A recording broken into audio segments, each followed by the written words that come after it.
আসসালামু আলাইকুম সুপ্রিয় শিক্ষার্থীরা। আসসালামু আলাইকুম, তোমরা সবাই কেমন আছো? আশা করি ভালো আছো। আজকে আমরা হিসাব বিজ্ঞান প্রথম পত্রের অধ্যায় 1 ব্যাংক সমন্বয় বিবরণী নিয়ে আলোচনা করব। আজকে এটা প্রথম ক্লাস। হিসাব বিজ্ঞান প্রথম পত্র অধ্যায় 3 ব্যাংক সমন্বয় বিবরণী, ক্লাস পার্ট 1। আজকে প্রথম ক্লাস নিয়ে আমরা আলোচনা করব। এই অধ্যায়টা এমনি খুবই সহজ, কিন্তু আসলে খুব ক্রিটিক্যাল। বুঝলে সহজ, না বুঝলে খুব ক্রিটিক্যাল। আমি একটু বোর্ডে লিখেছি, একটু তোমরা দেখো। এসেছি হিসাব বিজ্ঞান ফার্স্ট অধ্যায় 3 ব্যাংক সমন্বয় বিবরণী পার্ট 1। আজকে প্রথম ক্লাস নিয়ে আলোচনা করব।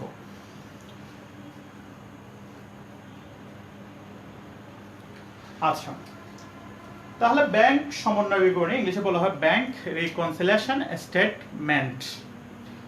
এটা কেন করা হয়, কি এই জিনিসটা, ব্যাংক সমন্বয় বিবরণীটা কি? আসলে একটু আগে আমরা দেখে আসি, তারপর আমরা এটা আলোচনা করব। ব্যাংক সমন্বয় বিবরণী হলো নগদান বই এবং ব্যাংক বিবরণীর মধ্যকার গরমিল দূর করার জন্য ব্যাংক সমন্বয় বিবরণী প্রস্তুত করা হয়। নগদান বই বা ক্যাশ বই আমানতকারী তার ব্যাংক সংক্রান্ত লেনদেন নগদান বইয়ের ব্যাংক কলামে লিপিবদ্ধ করে থাকে। আর ব্যাংক বিবরণী বা পাস বই কি, ব্যাংক তার প্রত্যেক আমানতকারীর নামে একটি হিসাব সংরক্ষণ করে থাকে, তাকে বলা হয় ব্যাংক বিবরণী বা পাস বই। তাহলে দেখো, আজকাল যুগে এখন বাংলাদেশে প্রায় সবারই একটা ব্যাংক অ্যাকাউন্ট থাকে। ছাত্রদের স্টুডেন্ট অ্যাকাউন্ট খোলা যায় স্টুডেন্টদের নামে, ছোট ছোট কেজি স্কুলের ছেলেরাও ব্যাংক অ্যাকাউন্ট খুলতে পারে স্টুডেন্ট অ্যাকাউন্ট নামে। কৃষকরা 10 টাকা দিয়ে কৃষক অ্যাকাউন্ট খুলতে পারে। আমরা সঞ্চয়ী হিসাব, স্থায়ী হিসাব বা চলতি হিসাব খুলতে পারি ব্যাংকে বিভিন্ন পরিমাণ টাকা জমা দিয়ে। তাহলে আমি যদি একটা ব্যাংক অ্যাকাউন্ট খুলি, তাহলে আমি একটা হিসাব রাখবো ব্যাংক লেনদেনের জন্য। তাহলে আমি যে বইতে হিসাব রাখি, বা একজন ব্যবসায়ী যে বইতে তার ব্যাংক সংক্রান্ত লেনদেনগুলো হিসাব রাখে, সে বইটার নাম হলো নগদান বই বা ক্যাশ বই। তোমরা যারা নবম দশম শ্রেণীতে হিসাব বিজ্ঞান করেছো, সেখানে 2 গড় নগদান 3 গড় নগদানে ব্যাংক কলাম থাকে। ব্যাংকের ডেবিট পাশে ব্যাংকে টাকা জমা হলে ব্যাংক কলাম নগদান বইয়ের ডেবিট পাশে ব্যাংক কলামে বসে, আর ব্যাংক থেকে উত্তোলন করলে নগদান বইয়ের ক্রেডিট পাশে ব্যাংক কলামে লিখি। অর্থাৎ নগদান বইয়ে একটা ব্যাংক কলাম ডেবিট পাশে আছে, একটা ক্রেডিট পাশে আছে। ওই যে অর্থাৎ ওখানে আমরা ব্যাংক সংক্রান্ত লেনদেনগুলো হিসাব রাখি, ব্যাংকে কত টাকা জমা দিলাম, কত টাকা তুললাম, আর কত টাকা আছে, সেই হিসাবটা আমরা নগদান বই লিপিবদ্ধ করি বলে নগদান বই হলো গ্রাহক কর্তৃক লিখিত বই ব্যাংক লেনদেনের জন্য। তাহলে নগদান বইয়ে কোন হিসাবগুলো লেখা হয়, ব্যাংক সংক্রান্ত লেনদেনগুলো লেখা হয় ব্যাংক কলামে। সেখান থেকে আমরা ব্যাংকের জ্যার কত টাকা আছে সেটা জানতে পারি, বা কত টাকা জমা হয়েছে, কত টাকা তুলেছে সেটা জানতে পারি। তদ্রূপ ব্যাংকও আমানতকারীদের জন্য একটা বই সংরক্ষণ করে। এই বইটার নাম হলো ব্যাংক বিবরণী বা ব্যাংক স্টেটমেন্ট বা পাস বই। আগে বলা হয়তো পাস বই, এখন ব্যাংক বিবরণী বা ব্যাংক স্টেটমেন্ট। বছরের ডিসেম্বর বা জুন মাসে ব্যাংক একটা স্টেটমেন্ট দেয় প্রদান করে, সেখানে তুমি কত টাকা জমা দিয়েছো, কত টাকা তুলেছো, সব লেখা থাকে। এটাকে বলা হয় ব্যাংক বিবরণী বা ব্যাংক স্টেটমেন্ট। আগে বলা হতো এটাকে পাস বই। তাহলে এখন ঘটনাটা কি, ব্যাংক সমন্বয় বিবরণীটা জিনিসটা কি? নগদান বই আর পাস বইয়ের মধ্যে মানুষ মাত্রই ভুল, ব্যাংকেরও ভুল হতে পারে, গ্রাহকেরও ভুল হতে পারে। তাহলে অনেক সময় দেখা যায় নগদান বই আর ব্যাংক বিবরণীর মধ্যে গড়মিল হয়ে যায়, হিসাব মিলে না। যে কারো ভুল হতে পারে, বিভিন্ন ধরনের কারণে না মিলে, ফলে ব্যাংক সমন্বয় বিবরণী করতে হয়। আমরা ব্যাংক সমন্বয় বিবরণী দুইভাবে করতে পারি। একটা হলো একক জ্যার পদ্ধতিতে, অর্থাৎ নগদান বই দ্বারা অঙ্ক শুরু করলে, নগদান বই জ্যার দ্বারা শুরু করলে আমরা পাস বই জ্যার বের করতে পারি। পাস বই জ্যার দ্বারা শুরু করলে নগদান বই জ্যার বের করতে পারি। একটা হলো উভয় জ্যার, যেখানে দুইটা জ্যারে দেয়া থাকবে, সংশোধিত জ্যারটা বের হবে, প্রকৃত বা শুদ্ধ জ্যারটা বের হবে। দুইভাবে করা যায়। তাহলে নগদান বই আর ব্যাংক বিবরণীর মধ্যে গড়মিলের কারণ সমূহ। কেন গড়মিল হয়? দেখা যায় যে গ্রাহকের হিসাব মতো টাকা আছে 10,000, কিন্তু ব্যাংক বলতেছে আপনার হিসাবে 9,000 টাকা আছে। এখন গ্রাহক স্বাভাবিকভাবে গরম হয়ে যাবে, কেন আমার অ্যাকাউন্টে টাকা কম, কেন আমার অ্যাকাউন্টে 10,000 টাকা থাকার কথা। এখন তাহলে ব্যাংক একটা স্টেটমেন্ট বের করবে আর তুমি তোমার হিসাব বের করবে। ব্যাংক তখন বলবে, স্যার দেখেন আপনার অ্যাকাউন্ট থেকে আমরা চার্জ কেটেছি ইয়ারলি 1200 টাকা, আপনার অ্যাকাউন্টে আমরা 200 টাকা সুদ দিয়েছি, এসব কারণে আপনার অ্যাকাউন্ট থেকে 1,000 টাকা কমে গেছে, যেটা আপনি আপনার নগদান বইয়ে লিখেন নাই, যেটা আপনি জানেন না, আপনি অবগত হন নাই। সেজন্য নগদান বই আর পাস বইয়ের মধ্যে গড়মিল দেখা দিয়েছে। বিভিন্ন কারণে নগদান বই আর পাস বইয়ের মধ্যে গড়মিল দেখা দিতে পারে, কারণগুলো আমরা আলোচনা করব। নগদান বই আর ব্যাংক বিবরণের মধ্যে গড়মিলের কারণ সমূহ: আদায়ের জন্য জমাকৃত চেক বা বিল আদায় না হলে, আদায়ের জন্য জমাকৃত চেক বা বিল আদায় না হলে। তাহলে কি রকম? এখন আমার দেনাদার, আমি যাদের কাছ থেকে টাকা পাই তারা আমাকে চেক দিয়েছে বা বিল দিয়েছে, এখন আমি ওই চেকটা বা বিলটা ব্যাংকে আদায়ের জন্য জমা দিলাম। তাহলে আদায়ের জন্য জমা দিলে আমি নগদান বই ডেবিট পাশে লিখে রাখি, নগদান বইয়ে প্লাস করে ফেলে ডেবিট পাশে লিখে মনে করতেছে নগদান বই টাকাটা জমা হয়ে যাবে। তো ব্যাংক এটা যতক্ষণ পর্যন্ত আদায় না হয় ততক্ষণ পর্যন্ত ব্যাংক এটা যোগ করবে না। এখন আমি নগদান বই যোগ করে ফেলছি, ধরো একটা 2,000 টাকা চেক জমা দিলাম, নগদান বই যোগ করে ফেলছে, তো ব্যাংক এখনো যোগ করে নাই, তাহলে ব্যাংকে টাকাটা কম অবস্থায় আছে, মাইনাস অবস্থায় আছে, ব্যাংক লিখে নাই এখনো। তাহলে দুইজনের হিসাবের মধ্যে এটা কি হয়ে যাবে? গড়মিল হয়ে যাবে। যতক্ষণ পর্যন্ত আদা না হয় ব্যাংক ততক্ষণ পর্যন্ত লিখবে না। ইস্যুকৃত চেক ব্যাংকে উপস্থাপন না হলে, আমি একটা কাউকে চেক দিয়েছি, একটা চেকের মেয়াদ 180 দিন বা 6 মাস। আমি একটা ইস্যু করেছি, চেক দিয়েছে কাউকে, একটা আমার সাইন করে আমার অ্যাকাউন্টে একটা চেক দিয়েছে টাকা তোলার জন্য। ইস্যুকৃত চেক ব্যাংক উপস্থাপন না হলে, এখন যাকে চেক দিয়েছে তার এখন টাকার প্রয়োজন নাই, সে 2 মাস পরে, 3 মাস পরে, 4 মাস পরে, 6 মাসের মধ্যে, 180 দিনের মধ্যে যে কোনো সময় তুলতে পারবে। তাহলে আমি চেক দিয়েছি, নগদান বই মাইনাস করে ফেলছে, চেক দেওয়ার সাথে সাথে আমি মনে করছি সে টাকাটা এখন তুলে নিয়ে যাবে, আজকে তুলে নিয়ে যাবে, আমি মাইনাস করেছি নগদান বই, তো টাকাটা এখনো ব্যাংক থেকে উত্তোলিত হয় নাই, চেক নিয়ে ব্যাংকে উপস্থাপন করা নাই যাকে দিছি সে, তাহলে টাকাটা ব্যাংকে যোগ আছে আর আমার নগদান বই মাইনাস আছে, তাহলে আমার আর নগদান বই আর ব্যাংকের মধ্যে কি হয়ে যাবে? হিসাব গড়মিল হয়ে যাবে। ধরো আমার কাছে 10,000 টাকা ছিল, আমি 2,000 টাকা মাইনাস করছি, আমার 8,000 টাকা আছে, তো ব্যাংকের 10,000 টাকাই আছে, তাহলে এটার কারণে নগদান বই আর ব্যাংকের মধ্যে গড়মিল হবে। ব্যাংক কর্তৃক সরাসরি আদায় বা পরিশোধ, ব্যাংক কোন একটা বিনিয়োগের সুদ, কোন একটা চার্জ বা একটা পরিশোধ করেছে, যেটা আমি বলেছিলাম পরিশোধ করতে, প্রদেয় বিল পরিশোধ, বিদ্যুৎ বিল পরিশোধ, যেটা আমি মাথায় ছিল না, আমি নগদান বই লিখে নাই, ব্যাংক মাইনাস করেছে, ফলে নগদান বই আর ব্যাংকের মধ্যে গড়মিল হয়ে যাবে। ব্যাংক কর্তৃক সুদ মঞ্জুর, ব্যাংক কর্তৃক মঞ্জুরকৃত সুদ, ব্যাংক তোমাকে ইয়ারলি একটা সুদ দিবে জমা টাকার উপর, যেটা নগদান বই জানা বলে নগদান বই লিখে না, ব্যাংকে যোগ করে দিছে কিন্তু নগদান বই এখন লিখে নাই, তার মানে ব্যাংকে প্লাস অবস্থা আছে, নগদান বই মাইনাস অবস্থা আছে, এটা কারণে গড়মিল হয়ে যাবে। ব্যাংক ধার্যকৃত চার্জ, ব্যাংক প্রত্যেক বছর একটা চার্জ কাটে, কিংবা বিনিয়োগের ব্যাংক জমাতিরিক্ত চার্জ কাটে, ব্যাংক জমাতিরিক্ত সুদ কাটে, ওই চার্জটা ব্যাংক বিয়োগ করে ফেলে, কিন্তু নগদান বই জানা বলে নগদান বই টাকাটা বিয়োগ করে নাই, ফলে নগদান বই টাকাটা বেশি থাকে আর ব্যাংকে কম থাকে, ফলে দুজনের হিসাবের মধ্যে গড়মিল হয়ে যায়।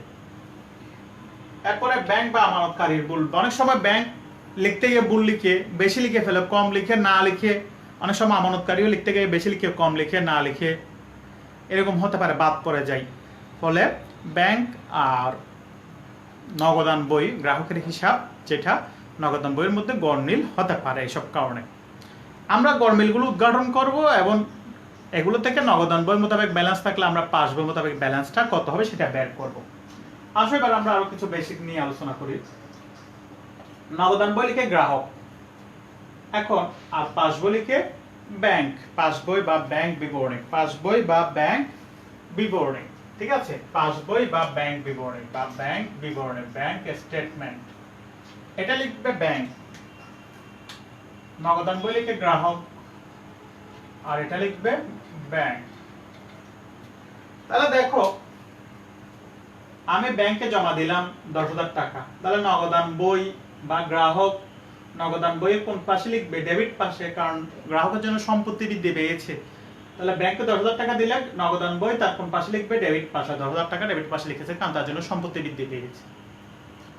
অপরদিকে আমি ব্যাংকে টাকা জমা দিলাম, এটা ব্যাংকও লিখবে, ব্যাংক বা পাস বই বা ব্যাংক স্টেটমেন্টের ব্যাংকে কোন পাশে লিখবে? আমি ব্যাংকে 10,000 টাকা জমা দিলাম, নগদান বইয়ের জন্য এটা সম্পদ, গ্রাহকের জন্য সম্পদ, সেজন্য গ্রাহক কোন পাশে লিখেছে? ডেবিট পাশে, সম্পদ বাড়ছে, কিন্তু ব্যাংকের জন্য কি বাড়ছে? দায় বাড়ছে, তাহলে ব্যাংক বা পাস বই বা ব্যাংক স্টেটমেন্ট এটা কোন পাশে লিখবে? ক্রেডিট পাশে। তোমরা যদি ব্যাংক স্টেটমেন্ট নাও তাহলে দেখবা ক্যাশ জমা দিলে, ক্যাশ ডিপোজিট করলে এটা ক্রেডিট পাশে লিখছে, ক্রেডিট পাশে, কারণ কি? কারণ ব্যাংকের জন্য এটা দায় বৃদ্ধি পেয়েছে, ব্যাংকের জন্য কি বৃদ্ধি পেয়েছে? দায়। তাহলে আমি আবারও বলছি, ব্যাংকে জমা দিলাম 10,000 টাকা, গ্রাহক বা নগদান বই কোন পাশে লিখছে? ডেবিট পাশে, কারণ গ্রাহকের জন্য এটা সম্পদ। আর ব্যাংক এই জিনিসটা কোন পাশে লিখছে? ক্রেডিট পাশে, কারণ ব্যাংকের জন্য এটা দায়। আমি টাকা দিলে এটা আমার জন্য সম্পদ, কিন্তু ব্যাংকের জন্য এটা কি? দায়। সেজন্য গ্রাহক নগদান বই ডেবিট পাশে লিখে আর ব্যাংক ক্রেডিট পাশে লিখে। এখন আমি উত্তোলন করলাম 3000 টাকা, তাহলে 3000 টাকা উত্তোলন করলে নগদান বই কোন পাশে লিখবে? ক্রেডিট পাশে, কারণ সম্পত্তি কমে যাচ্ছে, সম্পত্তি কমলে ক্রেডিট। তাহলে নগদান বই এর ব্যাংক কলামে কোন পাশে লিখবে? ক্রেডিট পাশে। ঠিক আছে, পাশে লিখবে ডেবিট পাশে। কারণটা কি? ব্যাংকের জন্য দায় ছিল 10,000, এখন টাকা তুলে ফেললে গ্রাহক দায় কমে যাবে, দায় কমলে ডেবিট, সেজন্য ডেবিট পাশে। ঠিক আছে, অর্থাৎ নগদান বই যে পাশে লিখে ব্যাংক তার বিপরীত পাশে লিখে। নগদান বই আর ব্যাংকের মধ্যে সম্পর্ক হলো বিপরীতধর্মী। আমরা টাকা জমা দিলে আমার জন্য সম্পদ, আমরা ডেবিট পাশে লিখি, আর ব্যাংকের জন্য এটা দায়, সেজন্য ব্যাংক ক্রেডিট পাশে লিখতে। আমি টাকা তুললে এটা আমি ক্রেডিট পাশে লিখতেছি, কারণ আমার জন্য সম্পদ হ্রাস পাচ্ছে আর ব্যাংকের জন্য দায় হ্রাস পাচ্ছে, বলে ব্যাংক এটা কোন পাশে লিখবে? ডেবিট পাশে। তাহলে এখানে আমরা যোগ করে ফেলি 10,000 টাকা ডেবিট, 3000 টাকা ক্রেডিট, তাহলে আরো ডেবিট থাকবে কত টাকা? 7,000। তাহলে নগদান বই মোতাবেক ব্যাংক জমা আছে কত? 7,000। নগদান বই মোতাবেক ব্যাংক জমা কোন জের বোঝাচ্ছে? ডেবিট জের, ডেবিট পাশে বসে আছে। তাহলে নগদান বই মোতাবেক ব্যাংক জমা 7,000 টাকা, নগদান বই মোতাবেক ব্যাংক জমা 7,000 টাকা, এটা কি বোঝাচ্ছে? ডেবিট জের। নগদান বই মোতাবেক 7,000 টাকা ডেবিট জের বোঝাচ্ছে, ডেবিট। তাহলে নগদান বই মোতাবেক ব্যাংক জমা কত টাকা আছে? 7,000 টাকা, এটা কোন জের? ডেবিট জের। আবার ব্যাংকের কত টাকা আছে? ব্যাংকও জমা আছে 7,000, ব্যাংকে ক্রেডিট ছিল 10,000, আবার ডেবিট হয়ে গেছে 3,000, তাহলে আরো ক্রেডিট পাশে আরো কত থাকবে? ক্রেডিট পাশে আরো 7,000 টাকা আছে, ক্রেডিট। ঠিক আছে, তাহলে ক্রেডিট জের। তাহলে ব্যাংকও পাসবই মোতাবেক ব্যাংক জমা, পাসবই মানে ব্যাংক স্টেটমেন্ট, ব্যাংকের হিসাব অনুযায়ী ব্যাংকে জমা আছে কত টাকা? 7,000, তাহলে এটা কোন জের? ব্যাংকের, ক্রেডিট জের। এটা ব্যাংকের কোন জের? ক্রেডিট জের। অর্থাৎ নগদান বই মোতাবেক ব্যাংক জমা বলতে ডেবিট জের বোঝায়, আর পাসবই মোতাবেক ব্যাংক জমা বলতে ক্রেডিট জের বোঝায়। কারণ গ্রাহকের হিসাবের জন্য সম্পদ আছে, গ্রাহকের ব্যাংক জমা মানে সম্পদ, আর ব্যাংকের ব্যাংক জমা মানে কি? এটা ব্যাংকের জন্য দায়, এই জন্য ক্রেডিট জের। ঠিক আছে, তাহলে এটাকে যদি আমি আরেকভাবে ব্যাখ্যা করি, দেখো ধরো আমার কাছে 10,000 টাকা ছিল, এখন আমি উত্তোলন করেছি 12,000। উত্তোলন করেছি কত টাকা? 12,000। উত্তোলন করেছি 12,000।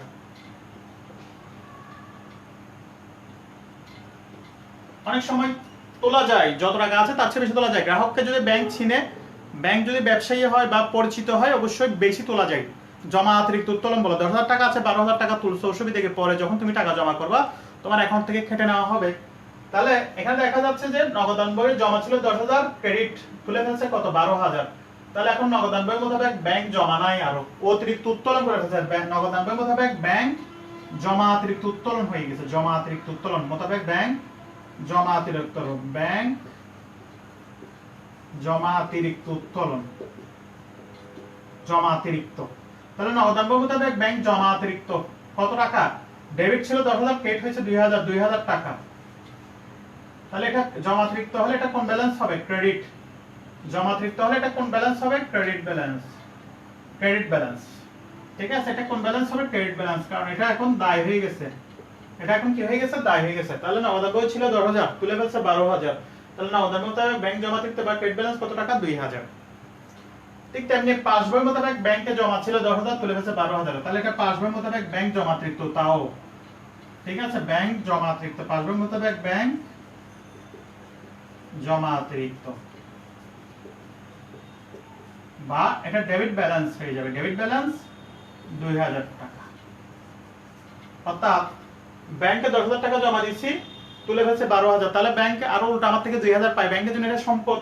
তাহলে পাসবই মোতাবেক ব্যাংক জমা অতিরিক্ত মানে কোন ব্যালেন্স? ডেবিট ব্যালেন্স 2,000 টাকা। ঠিক আছে, তাহলে আমরা এখান থেকে একটা সিদ্ধান্ত আসতে পারি, নগদান বই মোতাবেক ব্যাংক জমা মানে ডেবিট ব্যালেন্স, নগদান বই মোতাবেক ব্যাংক জমা অতিরিক্ত হলে এটা কি হয়? Credit balance. পাসবই মোতাবেক ব্যাংক জমা ছিল কি? ক্রেডিট, আর এখন পাসবই মোতাবেক ব্যাংক জমা অতিরিক্ত হলে ডেবিট ব্যালেন্স। এই জিনিসগুলো বুঝতে হবে, বেসিক জিনিসগুলো না বুঝলে এই অধ্যায়টা একটু কঠিন হয়ে যাবে, বেসিক জিনিসটা বুঝলে এই অধ্যায়টা অনেক সহজ হবে। একটু তোমরা আবার একটু দেখে নাও একটু পর্যন্ত।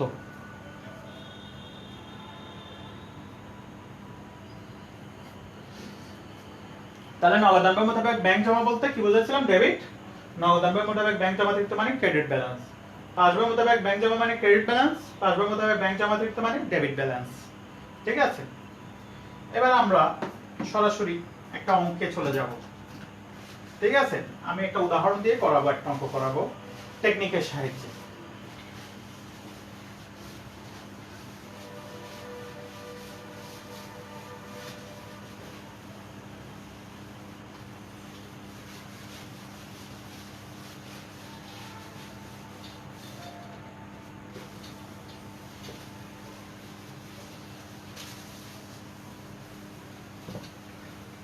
আমি একটা উদাহরণ দিচ্ছি।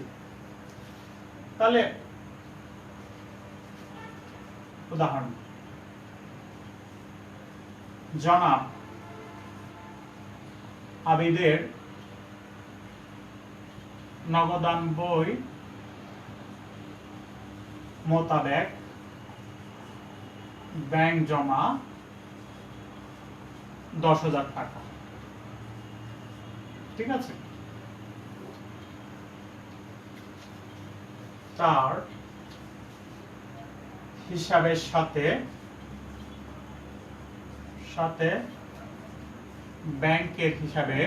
ব্যাংকের উর্দিত্বের গড়মিল রয়েছে।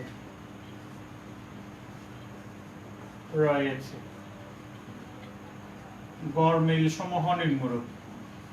গড়মিলের কারণ সমূহ: 1 নাম্বার, আদায়ের জন্য জমাকৃত চেক 5,000 টাকা ব্যাংক কর্তৃক আদায় হয়নি।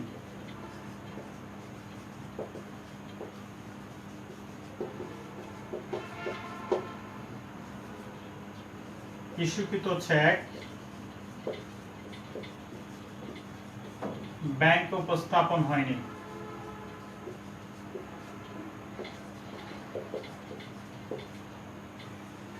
3,000 টাকা। ব্যাংক কর্তৃক মঞ্জুরকৃত সুদ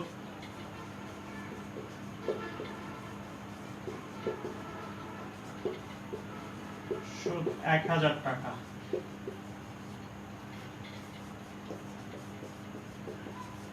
ব্যাংক ধার্যকৃত চার্জ ধার্য করেছে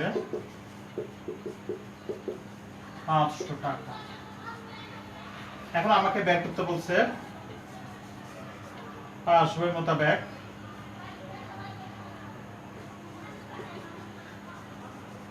মোতাবেক ব্যাংক উদ্দীপ্ত ব্যয় করো বা ব্যাংক সমন্বয় বিবরণী প্রস্তুত করো।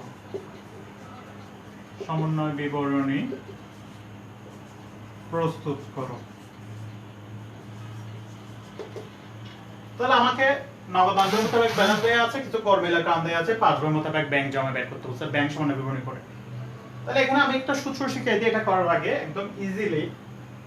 ঠিক আছে, ইজিলি একটা সূত্র শিখাবো, অঙ্কটা করব, একদম ইজি হয়ে যাবে। একটা টেকনিক, ডেবিট ব্যালেন্স দ্বারা অঙ্ক শুরু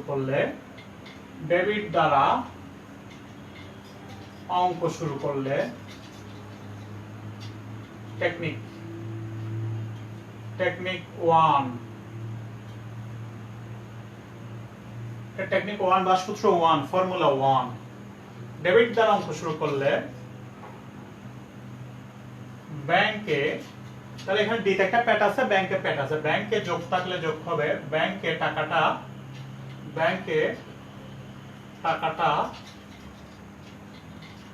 যোগ থাকলে যোগ হবে, যোগ অবস্থায় থাকলে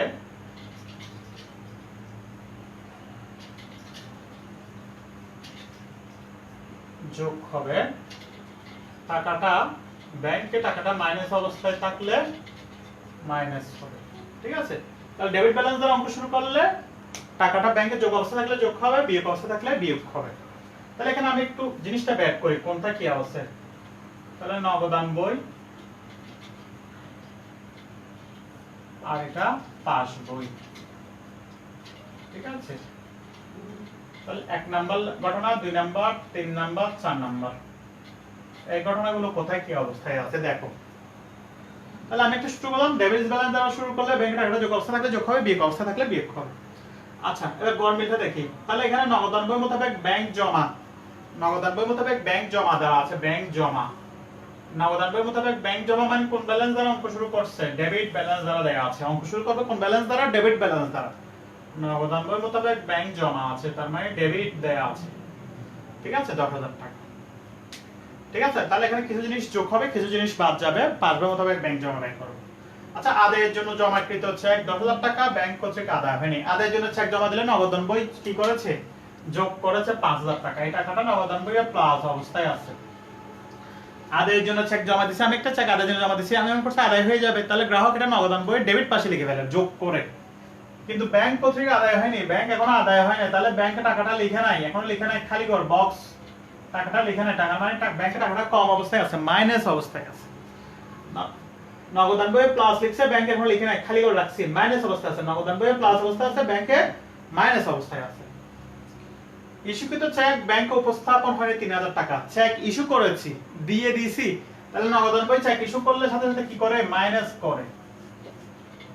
কিন্তু ব্যাংক এখনো উপস্থাপন হয় না, এখনো ব্যাংক থেকে গ্রাহক টাকা কেউ যাকে দিচ্ছে সে টাকা তোলে নাই। ব্যাংকে টাকাটা কি অবস্থায় আছে, পাস বইয়ে বা ব্যাংক স্টেটমেন্টে ব্যাংকে টাকাটা প্লাস অবস্থা আছে। ব্যাংকের থেকে টাকাটা না তুলে 3,000 টাকাটা না তুলে ব্যাংকে প্লাস অবস্থা আছে, খালি করে দিচ্ছে, এখানে কোনো ব্যাংকে লিখে নাই। চেক না নিয়ে গেলে ব্যাংক এটা লিখবে, লিখবে না। ব্যাংক কর্তৃক মঞ্জুরকৃত সুদ 1,000 টাকা। ব্যাংক তোমাকে সুদ দিয়েছে, আমার জমা টাকার উপর ব্যাংক সুদ দিবে, ঠিক আছে, ঠিক আছে। তাহলে এটা ব্যাংক 1,000 টাকা প্লাস অবস্থায় আছে।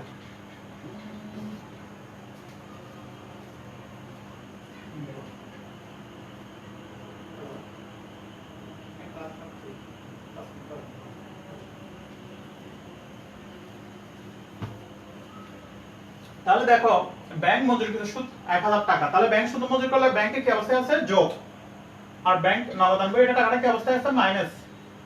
ব্যাংক আমার জমা টাকার উপর আমাকে সুদ দিয়েছে, তাহলে এটা ব্যাংক আমাকে তো বলে নাই নগদও দিবে না, ব্যাংক আমার অ্যাকাউন্টে যোগ করে দিচ্ছে, পাসবই বা ব্যাংক আমার অ্যাকাউন্টে যোগ করে দিচ্ছে।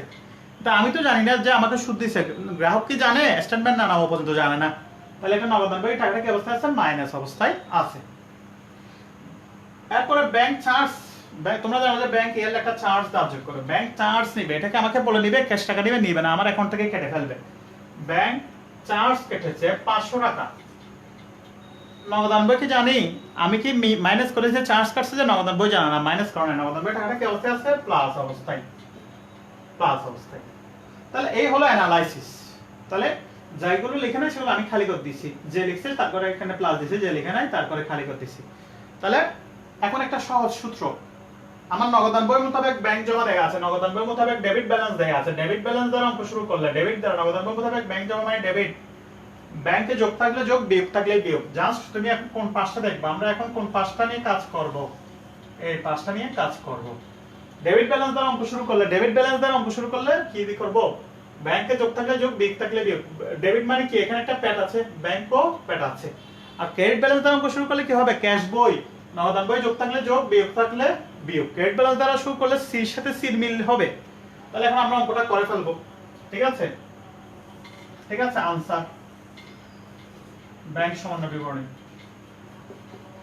ব্যাংক সমন্বয় বিবরণী,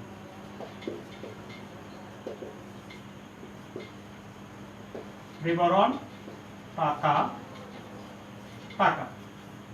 তাহলে এখানে নগদান বই মোতাবেক ব্যাংক জমা, ব্যাংক জমা, নগদান বই মোতাবেক ব্যাংক জমা আছে কত টাকা, এটা দ্বিতীয় কলামে 10,000। এখানে কিছু জিনিস যোগ হবে আর কিছু জিনিস বিয়োগ হবে।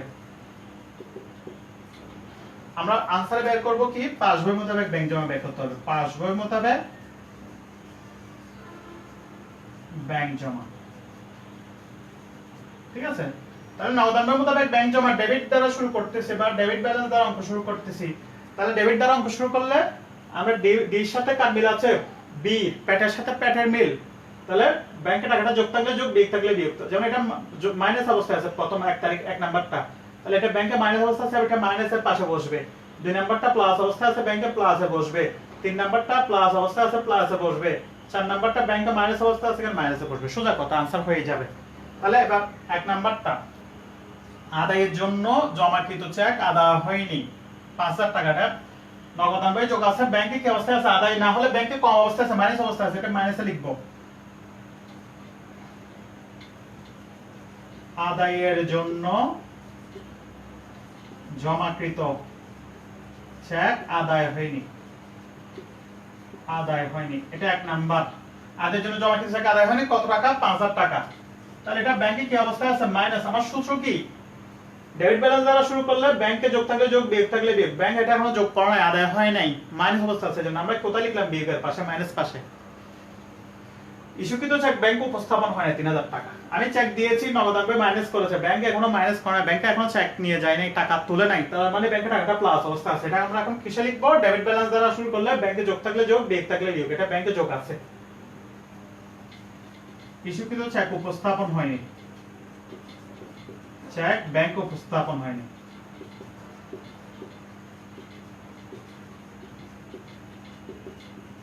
তো 2 নাম্বার লেনদেন কত টাকা? 3000। 4 নাম্বার ব্যাংক কর্তৃক সুদ মঞ্জুর করেছে 1000 টাকা, এটা ব্যাংকে যোগ অবস্থায় আছে। তাহলে আমি ডেবিট ব্যালেন্স দ্বারা শুরু করলে ব্যাংকে যোগ থাকলে যোগ, বিয়োগ থাকলে বিয়োগ। ব্যাংক সুদ মঞ্জুর করলে ব্যাংকে প্লাস করে দিছে, নগদানবই জানাগুলো এখন লিখে নাই, নগদানবই টাকাটা মাইনাস অবস্থা আছে, কম অবস্থায় আছে, তাহলে এটা প্লাস পাশে লিখবো প্লাস। আমি বলছি ডেবিট ব্যালেন্স দ্বারা শুরু করলে ব্যাংকে যোগ থাকলে যোগ, বিয়োগ থাকলে বিয়োগ। ব্যাংকে টাকাটা যোগ অবস্থায় আছে। সুদ, ব্যাংক সুদ মঞ্জুর, ব্যাংক সুদ মঞ্জুর। 3 নাম্বার ঘটনা কত টাকা? 1000। 4 নাম্বার ব্যাংক চার্জ করেছে, এটা ব্যাংকে কি অবস্থা আছে? মাইনাস অবস্থায়।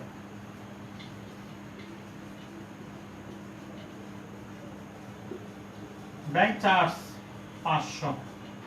তাহলে আমার কোনো আর লেনদেন আছে নাই, তাহলে আমরা সোজা সিস্টেম নগদ আনবে মোতাবেক ব্যাংক জমা মানে ডেবিট ব্যালেন্স দ্বারা অঙ্ক শুরু করলে ডির সাথে কার মিল? ব্যাংকের মিল, বি। ঠিক আছে, ব্যাংকে যোগ থাকলে যোগ, বিয়োগ থাকলে বিয়োগ। তাহলে এই যে ব্যাংকের পাশে যে টাকাগুলো যোগ অবস্থায় আছে সেগুলো যোগ পাশে লিখছি, যেগুলো মাইনাস অবস্থায় আছে সেগুলো মাইনাস পাশে লিখেছি। তাহলে এবার আমরা যোগ বিয়োগ করব, 3000 আর 1000 মিলে 4000। তাহলে এটার সাথে এটা যোগ হবে, 10,000 এর সাথে 4000 যোগ করলে কত হবে? 14000। আর এখানে 5000 আর 500 মিলে 5500, এটা মাইনাস হবে। তাহলে 14000 থেকে 5500 গেল কত? 8500। তাহলে এটা হবে 5 মোতাবেক ব্যাংক জমা, এটাই आंसर। একটুকের জন্য 4 নাম্বার, এটাই দেওয়া হবে, এভাবে করতে হবে। ব্যাংক সময় বিবরণী বললে এভাবে বের করতে হবে। নগদ আনবে মোতাবেক ব্যাংক জমা দেয়া থাকবে, তোমাকে বের করতে হবে 5 মোতাবেক ব্যাংক জমা। তোমাদের কোনো প্রশ্ন থাকলে কমেন্টে তোমরা জানাও, আর আমরা বাকি সামনের ক্লাসে বোর্ড কোয়েশ্চেন নিয়ে আলোচনা করব। আজকে এতটুকুই, সবাইকে ধন্যবাদ। আসসালামু আলাইকুম।